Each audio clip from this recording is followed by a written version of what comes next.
Game. Tara na. Ilang araw Pilipinas na ma-start. Ito na nga guys, ang araw na kailangan natin sa biyanan ko. Dahil natapos na nga ang kanilang halos sa sakwan na makasyon dito sa Pilipinas. Napakalungkot na araw, pero hindi naman nakalain guys na mas may lulungkot pa pala dito.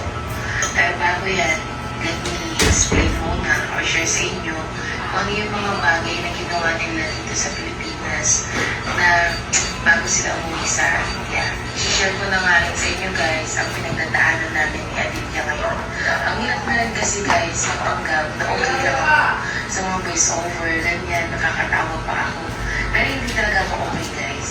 Pero yun nga guys, ang pinakagusto lang pala nila mami dito sa Pilipinas ay ang perya, ang color game.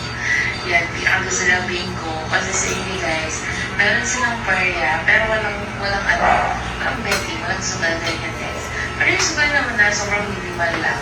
Kaya enjoy na enjoy, lalo na yung bayaw guys. Kasi alam yun, nati-trigger ata yung kanyang yung mga probability, ganyan, computation sa utak niya.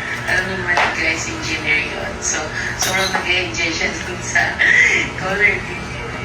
Pag tinatanungan namin sila mami kung ano yung pinaka-best experience nila dito sa Pilipinas, at sinasabi nga nila guys ay yung color game. Dahil nga guys, dito sa ko ay hindi naman natin